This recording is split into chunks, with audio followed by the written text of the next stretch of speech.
Bonjour à tous, donc Nicolas aussi, pour continuer. Donc moi je vais vous parler d'un projet donc, qui s'appelle It Smells Like Sulfur. C'est un projet sur les séries temporelles. Et je vais vous expliquer ce que sont les séries temporelles et pourquoi on les a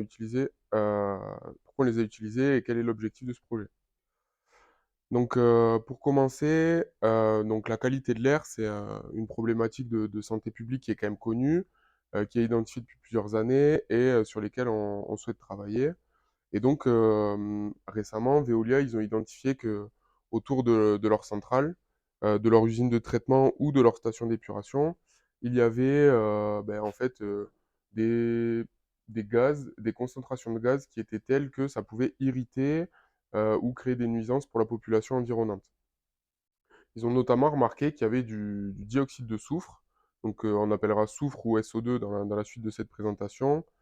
Et en fait, ce gaz, le soufre, il est pas nocif en soi pour le corps humain, mais il a des propriétés qui font qu'il va être irritant. Et en fait, à grande quantité, ça peut engendrer des problèmes, comme par exemple, il y a eu à Metz récemment, où ils ont été obligés de fermer un collège parce que les odeurs de soufre étaient trop importantes et ça gênait vraiment les élèves. Donc l'objectif, donc pardon, une petite définition pour commencer de ce qu'est une série temporelle, puisque ça va être l'objectif de cette étude. Donc une série temporelle, c'est une séquence de valeurs numériques qui évolue à travers le temps. Donc ce qu'il faut savoir dans une série temporelle, il y a deux caractéristiques qui sont importantes. Premièrement, il va y avoir la tendance. Donc la tendance, c'est savoir est-ce que la série, à travers le temps, elle va en général plutôt avoir une tendance à augmenter, à diminuer ou à rester constante. Le graphique que vous avez sur la droite de l'écran, on voit qu'elle est plutôt constante. Donc ça, c'est une première information. Et la deuxième information, c'est de savoir est-ce qu'il y a de la saisonnalité dans cette série. La saisonnalité dans une série temporelle, c'est de savoir est-ce qu'il y a un schéma qui se répète de façon régulière. Ici, il y en a un, je vous l'ai identifié avec les flèches rouges. Donc ce qu'on peut voir, c'est que chaque année, puisqu'ici donc c'est une saisonnalité annuelle, il y a un pic de production électrique en France qui a lieu durant l'hiver. Donc là, c'est une saisonnalité annuelle, mais ça peut aussi être une saisonnalité mensuelle, hebdomadaire ou même quotidienne. Et donc, dans le domaine des time series ou séries temporelles, on a ce qu'on appelle le time series forecasting. Donc, c'est la prédiction de cette variable dans le futur. Et donc, c'est ce qu'on va utiliser dans ce projet. Donc, maintenant qu'on sait un petit peu ce qu'est une time series et pourquoi on va utiliser ça, je vais vous présenter un petit peu le dataset du challenge. Et donc, dans le dataset du challenge, il y a des informations différentes. Et surtout, ce qu'il faut savoir, c'est qu'il y a deux niveaux d'informations. Le premier niveau, c'est tout ce qui va être information au niveau des stations, donc stations ou usines. Donc en vert, c'est toutes les stations pour lesquelles on va avoir la concentration de soufre aux alentours. Et la station en bleu, la station MAS, c'est celle pour laquelle on veut prédire du coup la concentration de soufre pour les 10 heures à venir, pour pouvoir anticiper la situation. Et ensuite, à des données plus globales, donc c'est-à-dire pour l'ensemble de toutes les stations d'épuration, usines de traitement, etc. On a la température du sol, on a le taux d'humidité par exemple, ou encore la variable qui s'appelle land cover, qui est assez intéressante puisque c'est ce qui nous donne un petit peu l'environnement de l'usine. Et donc savoir est-ce que c'est une zone avec beaucoup de bâtiments autour, très peu de bâtiments autour, des pavillons résidentiels, etc. Et ça, on pense que ça peut avoir un impact sur la concentration en soufre. Donc là, on va vous montrer, je peux revenir, une petite application Streamlit qu'on a développée justement pour analyser en fait un petit peu les séries temporelles. Donc tu peux cliquer sur le lien. Donc en fait, cette application, on s'en sert pour faire une petite exploration des données avec notamment les séries temporelles de concentration de soufre des usines aux alentours. Et ça va nous permettre de donner des tendances un petit peu à suivre pour les algorithmes ensuite qu'on va choisir. Donc ici, par exemple, on a la concentration en soufre autour de la station Achéry. La station Achéry, c'est la station qui est juste en dessous du Havre, que vous pouvez voir sur la carte en bas.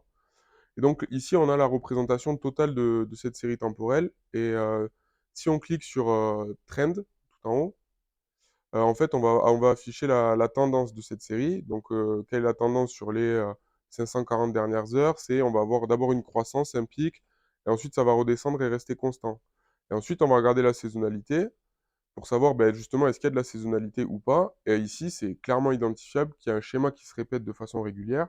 Et donc, on peut dire que dans les séries, dans cette série, ben, il y a de la saisonnalité. Donc maintenant, si on revient sur la présentation, parce qu'on ne va pas regarder toutes les variables, mais c'est quelque chose qu'on a remarqué sur un petit peu la concentration de soufre à toutes les autres usines. Et donc, c'est ce qui nous a amené à choisir différents algorithmes qu'on veut vouloir comparer. Si tu cliques, c'est bon. Donc, parmi les différents algorithmes, donc, il y a deux catégories d'algorithmes. Il y a Sarima qui va être dans la catégorie qu'on va appeler algorithme classique pour gérer les séries temporelles.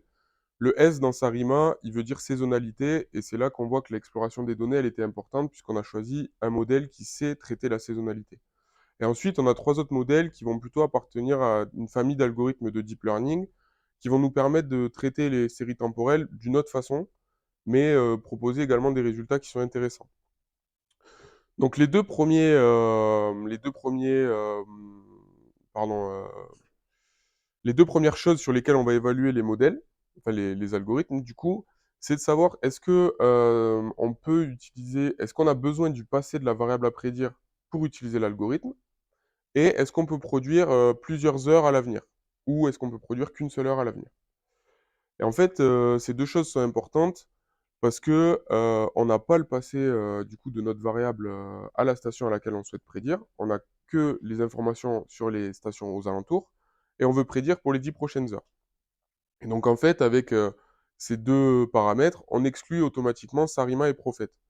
Et donc du coup, en se concentrant sur LSTM et Transformers, les deux algorithmes restants, et sur les deux autres paramètres qu'on a regardés qui sont les plus importants pour nous ensuite pour décider quel algorithme choisir, eh bien, on remarque que en se basant sur le nombre de données nécessaires et le temps de calcul, eh bien, c'est LSTM qui est le modèle qu'on a choisi.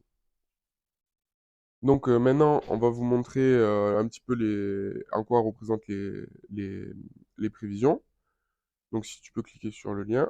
Donc voilà. Donc pareil, dans la même application Streamlit, en fait, on a une deuxième page qui nous permet de visualiser les résultats justement de cette prédiction. Donc sur la partie gauche, sur le graphique de gauche, ce qu'on peut voir, c'est la représentation de la concentration en soufre dans toutes les stations aux alentours.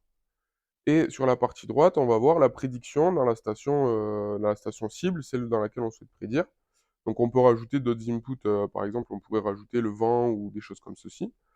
Et une autre chose qui est intéressante sur cette application, c'est que si on bouge le curseur donc ici, donc on change un petit peu l'heure de départ de la prédiction, ben on voit que les inputs s'adaptent et les prédictions s'adaptent. Donc ça peut être intéressant voilà, de faire varier au cours du temps.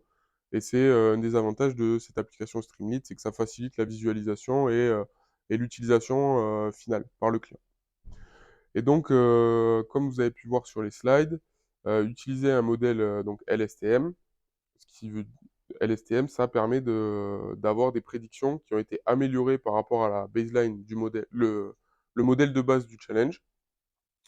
Donc l'objectif a été atteint, puisqu'on a quand même amélioré la prédiction de concentration de soufre dans la station. Et donc ça peut permettre d'anticiper au mieux la présence de soufre et donc de prendre des mesures adéquates pour la population et pour préserver la qualité de l'air. Et donc, maintenant, on peut faire une ouverture sur d'autres cas d'usage qui pourraient être utiles être utiles et utiliser des séries temporelles. Donc, on a notamment, je vais prendre quelque chose qui est d'actualité, tout ce qui a trait à la virologie, avec notamment la surveillance et la prédiction de pics de contamination de virus, comme ça a notamment été le cas pour le Covid-21. Donc, si vous avez des questions un peu plus en détail sur ce cas d'usage ou sur les time series, n'hésitez pas, je suis là pour y répondre.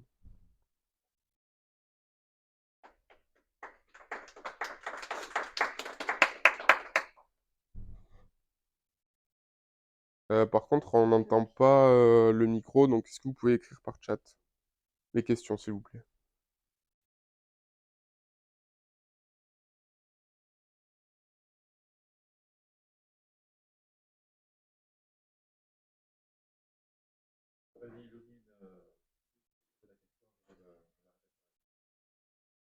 Olivier.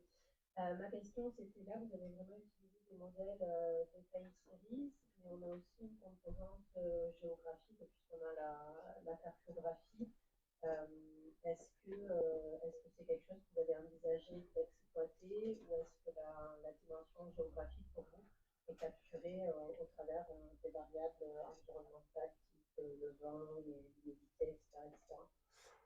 Alors, du coup, c'est là où c'est important de bien voir la différence entre le modèle Sarima, qui est vraiment un modèle classique de série temporelle et qui va utiliser que des séries temporelles, euh, et les autres modèles de deep learning qui en fait vont pouvoir intégrer toutes les autres variables qu'on vous a présentées et donc intégrer à travers l'humidité, effectivement, la vitesse du vent ou encore l'environnement, toutes ces informations géographiques au modèle. Mais pas les positions GPS, par exemple. Non, c'est vrai qu'on n'a pas utilisé les positions GPS et ça pourrait être un axe d'amélioration de notre modèle. Ok.